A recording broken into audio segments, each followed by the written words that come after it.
यथार्थ गीता श्रीमद् भगवद गीता अथ त्रयोदशो अध्यायः। गीता के आरंभ में ही धृतराष्ट्र का प्रश्न था कि संजय, धर्म क्षेत्र में तथा कुरुक्षेत्र में युद्ध की इच्छा से एकत्र हुए मेरे और पांडु पुत्रों ने क्या किया? अभी तक ये नहीं बताया गया कि वो क्षेत्र है कहां, किंतु जिन महापुरुष ने जिस क्षेत्र में युद्ध बताया, स्वयं ही उस क्षेत्र का प्रस्तुत अध्याय में निर्णय देते हैं कि वो क्षेत्र वस्तुतः है कहां। श्री भगवान वाच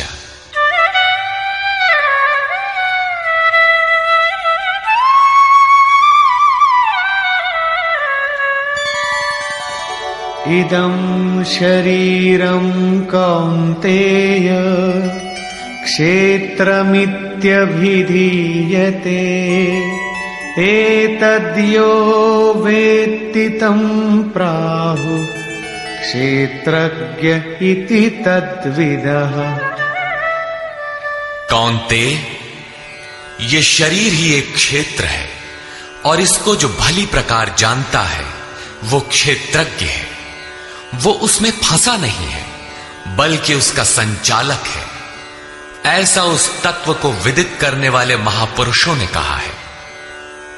शरीर तो एक ही है, उसमें धर्म क्षेत्र और कुरुक्षेत्र ये दो क्षेत्र कैसे? वस्तुतः इस एक ही शरीर के अंतराल में अंतःकरण की दो प्रवृत्तियां पुरातन हैं।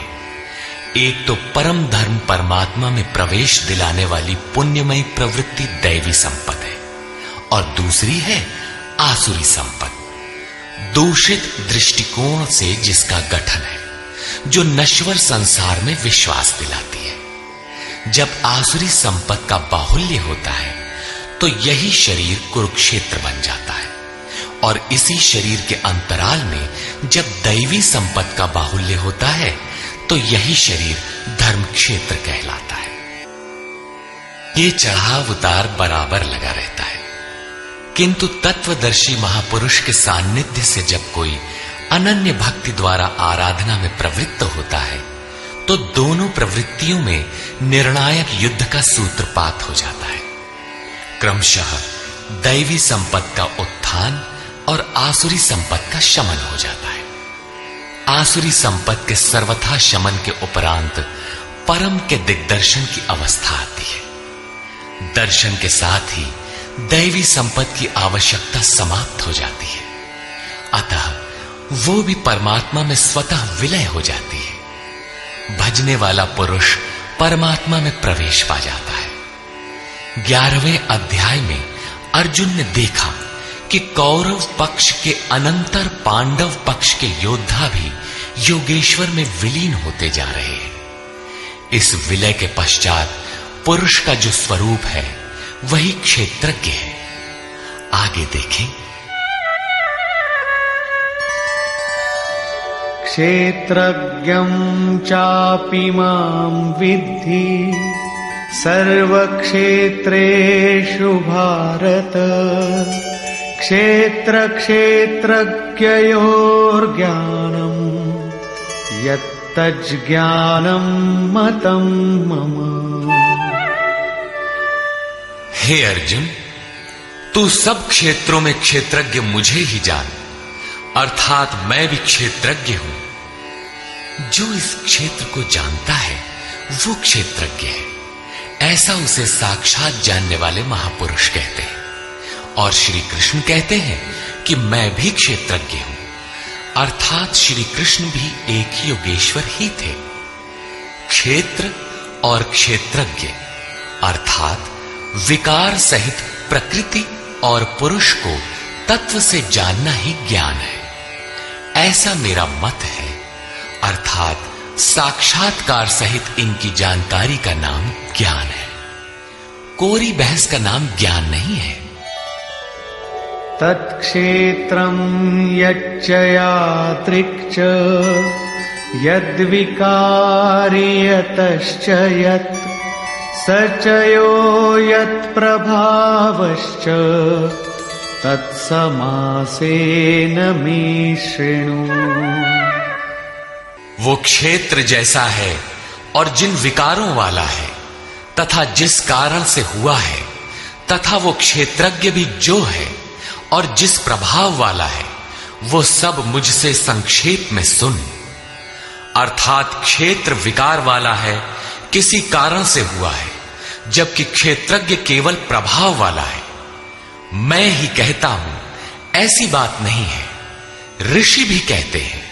ऋषिभिर्बहुधा गीतम् छन्दोभिर्विविधैः पृथक् ब्रह्मसूत्रपदैश्चैव हेतुमद्भिर्विनिश्चितैः।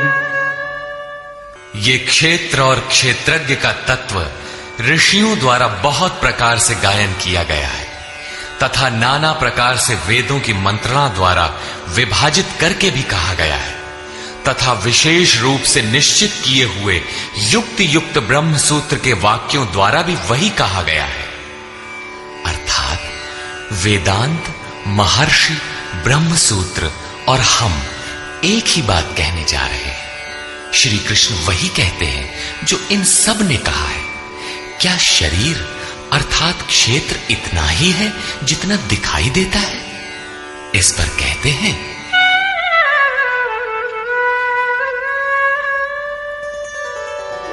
महाभूतान्यहंकारो बुद्धिरव्यक्तमेव च इन्द्रियाणि दशैकञ्च पंचचेन्द्रियगोचराः। अर्जुन, पंच महाभूत अर्थात क्षिति, जल, पावक, गगन, समीर, अहंकार, बुद्धि और चित्त।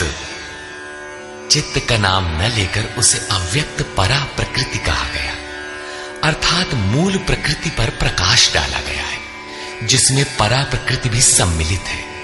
उपर्युक्त आठों अष्टधा मूल प्रकृति है तथा 10 इंद्रियां आंख, नाक, कान, त्वचा, जिह्वा, रसना, हाथ, पैर, उपस्थ तथा गुदा।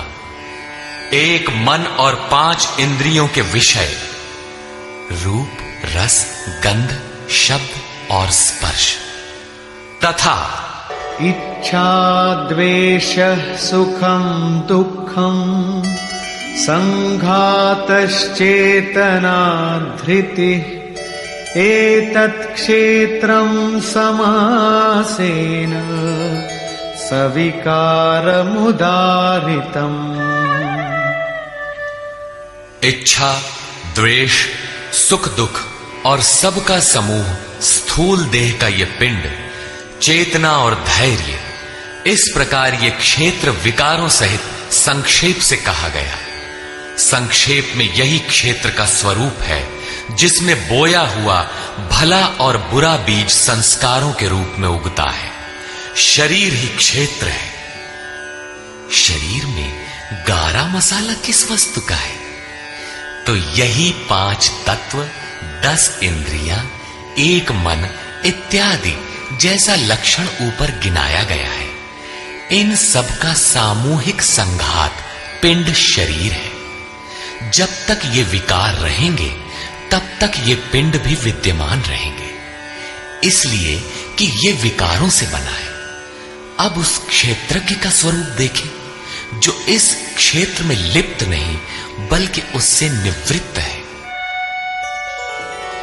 अमानित्वमदम्भित्वम् अहिंसा क्षान्तिरार्जवम् आचार्योपासनं शौचं स्थैर्यमात्मविनिग्रह। हे अर्जुन, मान अपमान का अभाव, दंभाचरण का अभाव, अहिंसा अर्थात अपनी तथा अन्य किसी की आत्मा को कष्ट न देना अहिंसा है। अहिंसा का अर्थ केवल इतना ही नहीं है कि चींटी मत मारो। श्री कृष्ण ने कहा कि अपनी आत्मा को अधोगति में न पहुंचाओ, उसको अधोगति में पहुंचाना हिंसा है और उसका उत्थान ही शुद्ध अहिंसा है। ऐसा पुरुष अन्य आत्माओं के उत्थान हेतु भी उन्मुख रहता है।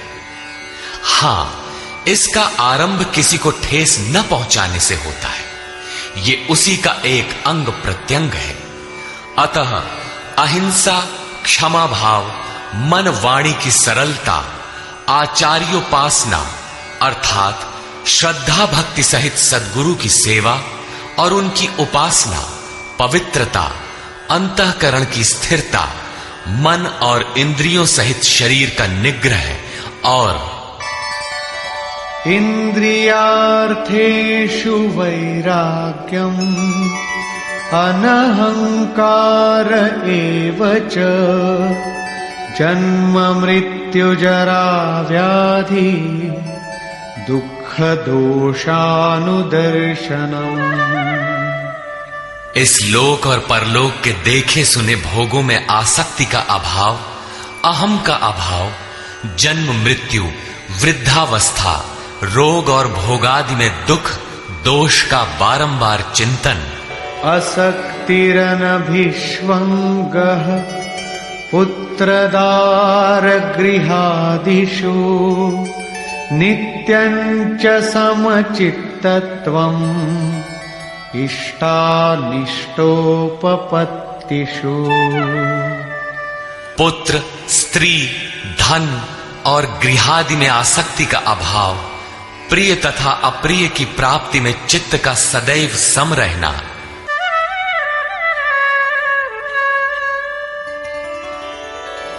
मयि चानन्ययोगेन भक्तिरव्यभिचारिणी विविक्तदेशसेवित्वम् अरतिर्जन संसदी। मुझ में अनन्य योग से, श्री कृष्ण एक योगी थे, अर्थात ऐसे किसी महापुरुष में अनन्य योग अर्थात योग के अतिरिक्त अन्य कुछ भी स्मरण न करते हुए अव्यभिचारिणी भक्ति अर्थात इष्ट के अतिरिक्त किसी चिंतन का न आना, एकांत स्थान का सेवन, मनुष्यों के समूह में रहने की आसक्ति का न होना तथा अध्यात्म ज्ञान नित्यत्वम् तत्वज्ञानार्थ दर्शनम् एतज्ज्ञानमिति प्रोक्तम् अज्ञानम् यदतोऽन्यथा। आत्मा के आधिपत्य वाले ज्ञान में एक रस स्थिति और तत्व ज्ञान के अर्थ स्वरूप परमात्मा का साक्षात्कार, ये सब तो ज्ञान है और इससे जो विपरीत है वो सब अज्ञान है। ऐसा कहा गया है। उस परम तत्व परमात्मा के साक्षात्कार के साथ मिलने वाली जानकारी का नाम ज्ञान है। अध्याय 4 में उन्होंने कहा कि यज्ञ की पूर्ति में यज्ञ जिसे शेष छोड़ता है, उस ज्ञानामृत का पान करने वाला सनातन ब्रह्म में प्रवेश पा जाता है। अतः ब्रह्म के साक्षात्कार के साथ मिलने वाली जानकारी ज्ञान है। यहां भी वही कहते हैं कि तत्व स्वरूप परमात्मा के साक्षात्कार का नाम ज्ञान है। इसके विपरीत सब अज्ञान है। अमानित्व इत्यादि उपर्युक्त लक्षण इस ज्ञान के पूरक है। ये प्रश्न पूरा हुआ। ज्ञेयं यत्तत् प्रवक्ष्यामि यज्ज्ञात्वामृतमश्नुते अनादिमत्परं ब्रह्म न सत्तन्नासदुच्यते। अर्जुन, जो जानने योग्य है तथा जिसे जानकर मरण धर्मा मनुष्य अमृत तत्व को प्राप्त होता है, उसे अच्छी प्रकार कहूंगा। वो आदि रहित परम ब्रह्म न सत कहा जाता है और न असत ही कहा जाता है, क्योंकि जब तक वो अलग है तब तक वो सत है और जब मनुष्य उसमें समाहित हो गया तो कौन किससे कहे। एक ही रह जाता है, दूसरे का भान नहीं। ऐसी स्थिति से वो ब्रह्म न सत है न असत है, बल्कि जो स्वयं सहज है वही है। सर्वतः पाणिपादं तत् सर्वतोक्षिशिरोमुखम् सर्वतः श्रुतिमल्लोके सर्वमावृत्य तिष्ठति। वो ब्रह्म सब ओर से हाथ पैर वाला, सब ओर से नेत्र सिर और मुख वाला तथा सब ओर से श्रोत्र वाला है, सुनने वाला है, क्योंकि वो संसार में सबको व्याप्त करके स्थित है।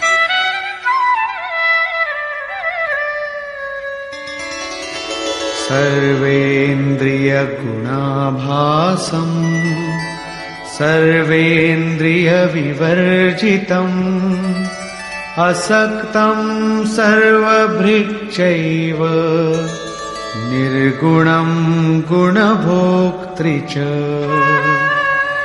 वो संपूर्ण इंद्रियों के विषयों को जानने वाला है, फिर भी सब इंद्रियों से रहित है।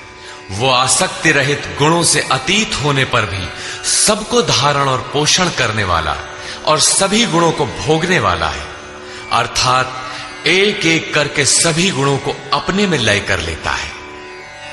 जैसा श्री कृष्ण कह आए हैं कि यज्ञ और तपों को भोगने वाला मैं हूं, अंत में संपूर्ण गुण मुझ में विलय हो जाते हैं।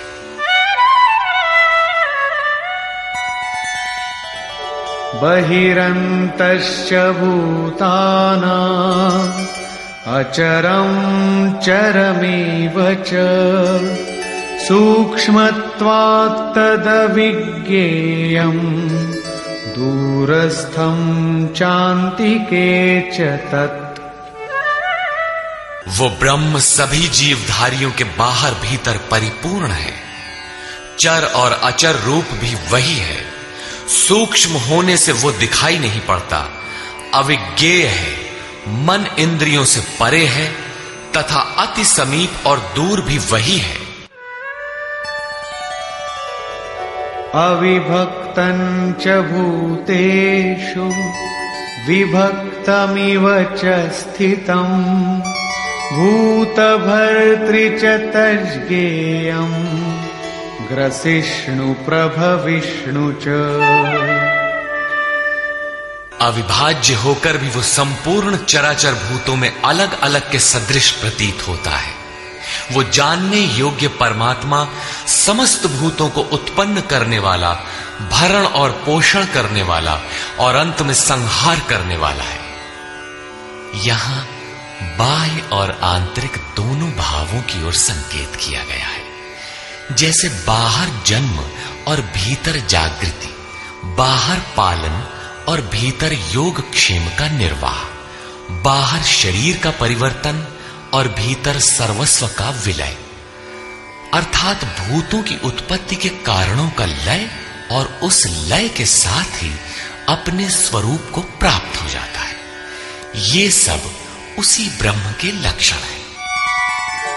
ज्योतिषामपि तज्ज्योतिः तमसः परमुच्यते ज्ञानं ज्ञेयं ज्ञानगम्यं हृदि सर्वस्य विष्ठितम्। वो ज्ञेय ब्रह्म ज्योतियों का भी ज्योति है, तम से अति परे कहा जाता है। वो पूर्ण ज्ञान स्वरूप है, पूर्ण ज्ञाता है, जानने योग्य है और ज्ञान द्वारा ही प्राप्त होने वाला है। साक्षात्कार के साथ मिलने वाली जानकारी का नाम ज्ञान है। ऐसी जानकारी द्वारा ही उस ब्रह्म का प्राप्त होना संभव है। वो सबके हृदय में स्थित है, उसका निवास स्थान हृदय है, अन्यत्र ढूंढने पर वो नहीं मिलेगा। अतः हृदय में ध्यान तथा योगाचरण द्वारा ही उस ब्रह्म की प्राप्ति का विधान है। इति क्षेत्रं तथा ज्ञानं ज्ञेयं चोक्तं समासतः मद्भक्त एतद्विज्ञाय मद्भावायोपपद्यते। हे अर्जुन, बस इतना ही क्षेत्र ज्ञान तथा जानने योग्य परमात्मा का स्वरूप संक्षेप में कहा गया है। इसे जानकर मेरा भक्त मेरे साक्षात स्वरूप को प्राप्त होता है। अभी तक योगेश्वर श्री कृष्ण ने जिसे क्षेत्र कहा था उसी को प्रकृति, और जिसे क्षेत्रज्ञ कहा था उसी को अब पुरुष शब्द से इंगित करते हैं। प्रकृतिं पुरुषं चैव विद्यनादि उभावपि विकारांश गुणांश्चैव विद्धि प्रकृति संभवान्। ये प्रकृति और पुरुष दोनों ही अनादि जान, ऐसा संपूर्ण विकार तथा त्रिगुण प्रकृति से ही उत्पन्न हुए जान। कार्यकरण कर्तृत्वे हेतुः प्रकृतिरुच्यते पुरुषः सुख दुःखानां भोक्तृत्वे हेतुरुच्यते। कार्य और करण अर्थात जिसके द्वारा कार्य किए जाते हैं, विवेक, वैराग्य इत्यादि, तथा अशुभ कार्य होने में काम, क्रोध इत्यादि कारण है। उनको उत्पन्न करने में हेतु प्रकृति कही जाती है, और ये पुरुष सुख दुखों को भोगने में कारण कहा जाता है। प्रश्न उठता है कि क्या वो भोगता ही रहेगा या इससे कभी छुटकारा भी मिलेगा? जब प्रकृति पुरुष दोनों ही अनादि हैं, तब कोई उनसे छूटेगा कैसे? इस पर कहते हैं, पुरुषः प्रकृतिस्थो हि भुङ्क्ते प्रकृतिजान् गुणान् कारणं गुणसङ्गोऽस्य सदसद्यो निजन्मसु। प्रकृति के बीच में खड़ा होने वाला पुरुष ही प्रकृति से उत्पन्न हुए गुणों के कार्य रूप पदार्थों को भोगता है, और इन गुणों का संग ही इस जीवात्मा के अच्छी तथा बुरी योनियों में जन्म लेने का कारण है।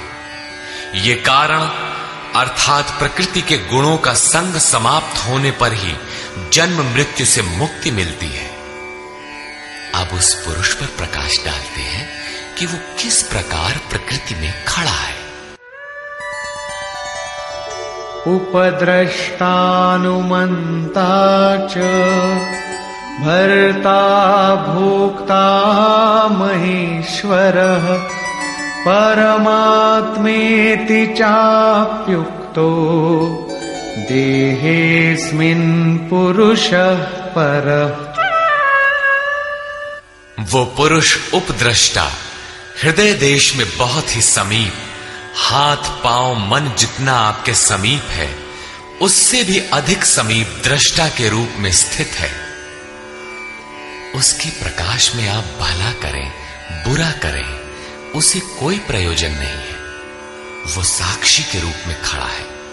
साधना का सही क्रम पकड़ में आने पर पथिक कुछ ऊपर उठा, उसकी ओर बढ़ा, तो दृष्टा पुरुष का क्रम बदल जाता है।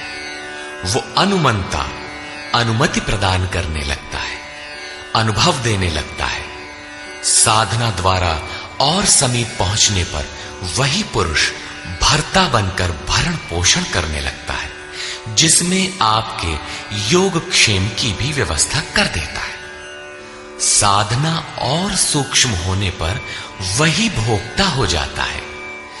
भोक्तारम यज्ञ तपसाम, यज्ञ तप जो कुछ भी बन पड़ता है सबको वो पुरुष ग्रहण करता है, और जब ग्रहण कर लेता है उसके बाद वाली अवस्था में महेश्वर, महान ईश्वर के रूप में परिणत हो जाता है। वो प्रकृति का स्वामी बन जाता है, किंतु अभी कहीं प्रकृति जीवित है, तभी उसका मालिक है। इससे भी उन्नत अवस्था में वही पुरुष परमात्मेति चाप्युक्तो, जब परम से संयुक्त हो जाता है तब परमात्मा कहलाता है। इस प्रकार शरीर में रहते हुए भी ये पुरुष अर्थात आत्मा परह ही है, सर्वथा इस प्रकृति से परे ही है। अंतर इतना ही है कि आरंभ में ये दृष्टा के रूप में था, क्रमशः उत्थान होते होते परम का स्पर्श कर परमात्मा के रूप में परिणत हो जाता है। य एवं वेत्ति पुरुषं प्रकृतिं च गुणैः सह सर्वथा वर्तमानोऽपि न स भूयोऽभिजायते। इस प्रकार पुरुष को और गुणों के सहित प्रकृति को जो मनुष्य साक्षात्कार के साथ विदित कर लेता है, वो सब प्रकार से बरतता हुआ भी फिर नहीं जन्मता, अर्थात उसका पुनर्जन्म नहीं होता। यही मुक्ति है। अभी तक योगेश्वर श्री कृष्ण ने ब्रह्म और प्रकृति की प्रत्यक्ष जानकारी के साथ मिलने वाली परम गति अर्थात उसका पुनर्जन्म से निवृत्ति पर प्रकाश डाला, और अब वे उस योग पर बल देते हैं जिसकी प्रक्रिया है आराधना, क्योंकि इस कर्म को कार्य रूप दिए बिना कोई पाता नहीं।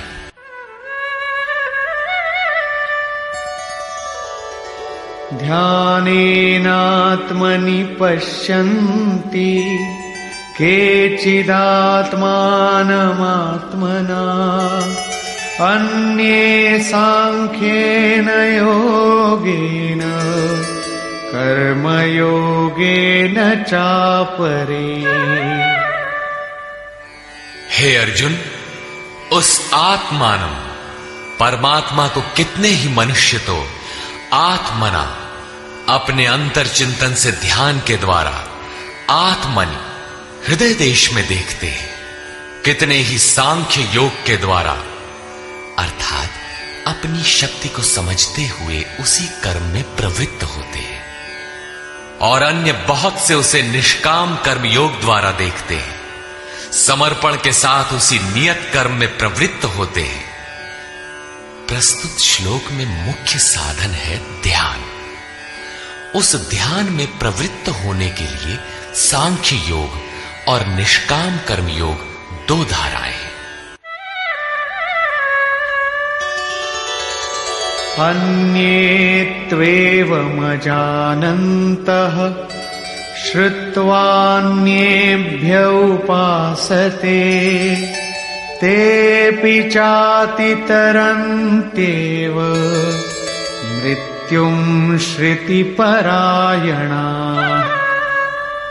परंतु दूसरे जिनको साधना का ज्ञान नहीं है, वे इस प्रकार न जानते हुए अन्येभ्यः दूसरे जो तत्व के जानने वाले महापुरुष हैं, उनके द्वारा सुनकर ही उपासना करते हैं, और वे सुनने के परायण हुए पुरुष भी मृत्यु रूपी संसार सागर से निसंदेह तर जाते हैं।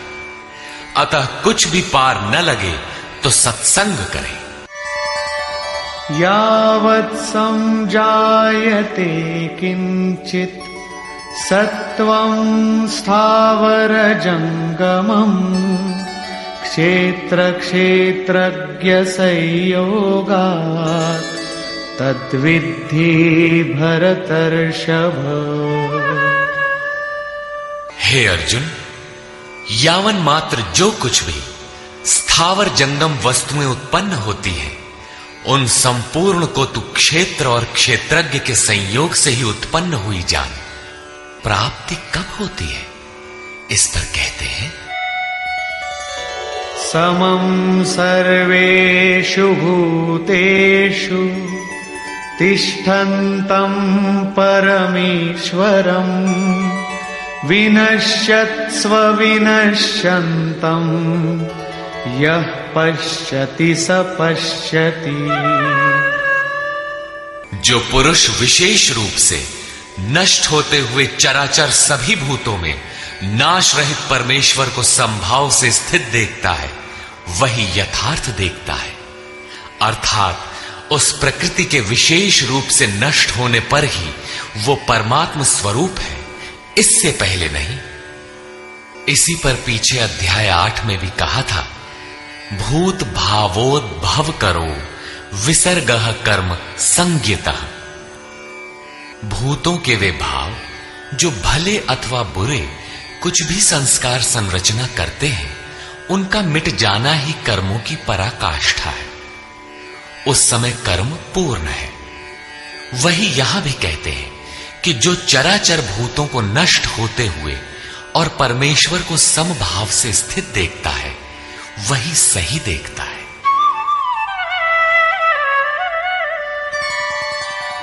समं पश्यन् हि सर्वत्र समवस्थितमीश्वरम् न हि नस्त्यात्मनात्मानं ततो याति परां गतिम्। क्योंकि वो पुरुष सर्वत्र समभाव से स्थित परमेश्वर को समान अर्थात जैसा है वैसा ही समान देखता हुआ अपने द्वारा स्वयं को नष्ट नहीं करता, क्योंकि जैसा था वैसा उसने देखा, इसलिए वो परम गति को प्राप्त होता है। प्राप्ति वाले पुरुष के लक्षण बताते हैं।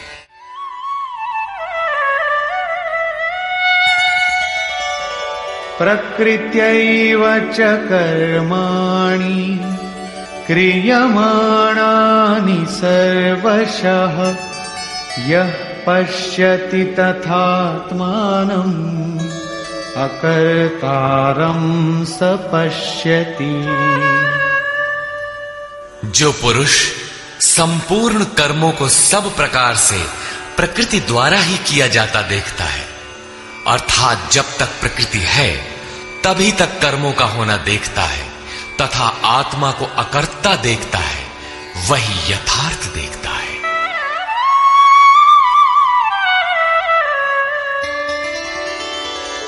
यदा भूत पृथग् भावम् एकस्थमनुपश्यति तत एव च विस्तारम् ब्रह्म संपद्यते तदा। जिस काल में मनुष्य भूतों के न्यारे न्यारे भावों में एक परमात्मा को प्रवाहित स्थित देखता है तथा उस परमात्मा से ही संपूर्ण भूतों का विस्तार देखता है, उस समय वो ब्रह्म को प्राप्त होता है। जिस क्षण ये अवस्था आ गई उसी क्षण वो ब्रह्म को प्राप्त होता है। ये लक्षण भी स्थित प्रज्ञ महापुरुष का ही है।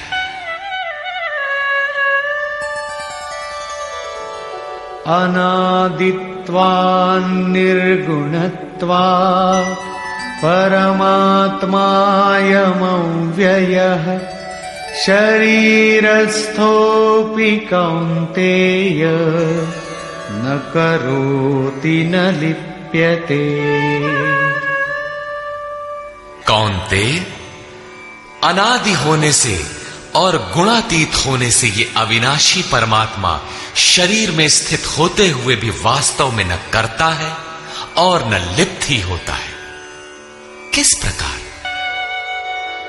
यथा सर्वगतं सौक्ष्म्याद् आकाशं नोपलिप्यते सर्वत्रावस्थितो देहे तथात्मानोपलिप्यते।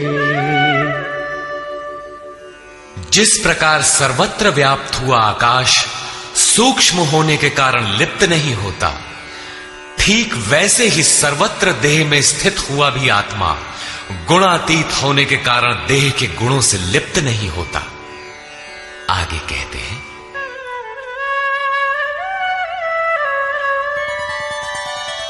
यथा प्रकाशयत्येकः कृत्स्नं लोकमिमं रविः क्षेत्रं क्षेत्री तथा कृत्स्नं प्रकाशयति भारत। अर्जुन, जिस प्रकार एक ही सूर्य संपूर्ण ब्रह्मांड को प्रकाशित करता है, उसी प्रकार एक ही आत्मा संपूर्ण क्षेत्र को प्रकाशित करता है। अंत में निर्णय देते हैं, क्षेत्र क्षेत्रज्ञयोरेवम् अंतरं ज्ञान चक्षुषा भूत प्रकृति मोक्षं च ये विदुर्यान्ति ते परम्। इस प्रकार क्षेत्र और क्षेत्रज्ञ के भेद को तथा विकार सहित प्रकृति से छूटने के उपाय को जो ज्ञान रूपी नेत्र द्वारा देख लेते हैं, वे महात्मा जन पर ब्रह्म परमात्मा को प्राप्त होते हैं। अर्थात क्षेत्र क्षेत्रज्ञ को देखने की आंख ज्ञान है और ज्ञान साक्षात्कार का ही पर्याय है। निष्कर्ष, गीता के आरंभ में धर्म क्षेत्र कुरुक्षेत्र का नाम तो लिया गया, किंतु वह क्षेत्र वस्तुतः है कहां? वह स्थल बताना शेष था, जिसे स्वयं शास्त्रकार ने प्रस्तुत अध्याय में स्पष्ट किया। कौन्तेय, यह शरीर ही एक क्षेत्र है। जो इसको जानता है वह क्षेत्रज्ञ है। वह इसमें फंसा नहीं बल्कि निर्लेप है, इसका संचालक है। अर्जुन, संपूर्ण क्षेत्रों में मैं भी क्षेत्रज्ञ हूं। अन्य महापुरुषों से अपनी तुलना की। इससे स्पष्ट है कि श्री कृष्ण भी एक योगी थे, क्योंकि जो जानता है वह क्षेत्रज्ञ है, ऐसा महापुरुषों ने कहा है। मैं भी क्षेत्रज्ञ हूं, अर्थात अन्य महापुरुषों की तरह मैं भी हूं। उन्होंने क्षेत्र जैसा है जिन विकारों वाला है तथा क्षेत्रज्ञ जिन प्रभावों वाला है उस पर प्रकाश डाला। मैं ही कहता हूं ऐसी बात नहीं है, महर्षियों ने भी यही कहा है। वेद के छंदों में भी उसी को विभाजित करके दर्शाया गया है। ब्रह्म सूत्र में भी वही मिलता है। शरीर अर्थात जो क्षेत्र है, क्या इतना ही है जितना दिखाई देता है? इसके होने के पीछे जिनका बहुत बड़ा हाथ है, उन्हें गिनाते हुए बताया कि अष्टधा मूल प्रकृति, अव्यक्त प्रकृति, 10 इंद्रियां और मन, इंद्रियों के 5 विषय, आशा, तृष्णा और वासना, इस प्रकार इन विकारों का सामूहिक मिश्रण यह शरीर है। जब तक ये रहेंगे तब तक शरीर किसी न किसी रूप में रहेगा ही। यही क्षेत्र है जिसमें बोया भला बुरा बीज संस्कार रूप में उगता है। जो इसका पार पा लेता है वह क्षेत्रज्ञ है। क्षेत्रज्ञ का स्वरूप बताते हुए उन्होंने ईश्वरीय गुणधर्मों पर प्रकाश डाला और कहा कि क्षेत्रज्ञ इस क्षेत्र का प्रकाशक है। उन्होंने बताया कि साधना के पूर्ति काल में परम तत्व परमात्मा का प्रत्यक्ष दर्शन ही ज्ञान है। ज्ञान का अर्थ है साक्षात्कार। इसके अतिरिक्त जो कुछ भी है अज्ञान है। जानने योग्य वस्तु है परात्पर ब्रह्म। वह न सत है न असत, इन दोनों से परे है। उसे जानने के लिए लोग हृदय में ध्यान करते हैं, बाहर मूर्ति रखकर नहीं। बहुत से लोग सांख्य माध्यम से ध्यान करते हैं, तो शेष निष्काम कर्म योग, समर्पण के साथ उसकी प्राप्ति के लिए उसी निर्धारित कर्म आराधना का आचरण करते हैं। जो उसकी विधि नहीं जानते, वे तत्व स्थित महापुरुष के द्वारा सुनकर आचरण करते हैं। वे भी परम कल्याण को प्राप्त हो जाते हैं। अतः कुछ भी समझ में न आए तो उसके ज्ञाता महापुरुष का सत्संग आवश्यक है।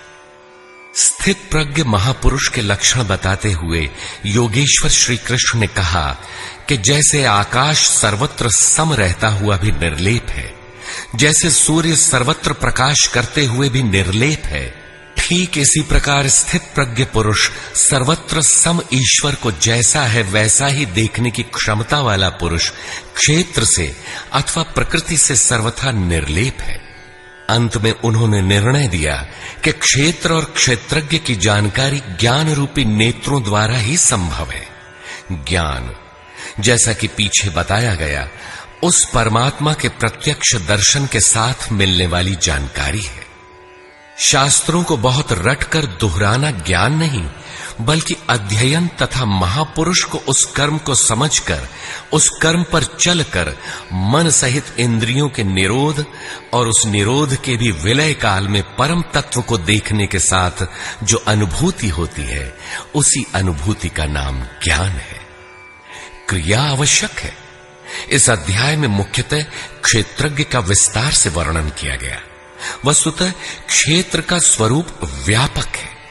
शरीर कहना तो सरल है, किंतु शरीर का संबंध कहां तक है? तो समग्र ब्रह्मांड मूल प्रकृति का विस्तार है। अनंत अंतरिक्षों तक आपके शरीर का विस्तार है। उनसे आपका जीवन ऊर्जस्वी है। उनके बिना आप जी नहीं सकते। यह भूमंडल, विश्व, जगत, देश, प्रदेश और आपका यह दिखाई देने वाला शरीर उस प्रकृति का एक टुकड़ा भी नहीं है। इस प्रकार क्षेत्र का ही इस अध्याय में विस्तार से वर्णन है। अतः ओम तत्सदिति श्रीमद्भगवद गीता सूपनिषत्सु ब्रह्म विद्यायाम योग शास्त्रे श्री कृष्णार्जुन संवादे क्षेत्र क्षेत्रज्ञ विभाग योगो नाम त्रयोदशोऽध्यायः। इस प्रकार स्वामी अड़गड़ानंद कृत श्रीमद् भगवद गीता के भाष्य यथार्थ गीता का 13वां अध्याय पूर्ण होता है। हरि ओम तत्सत।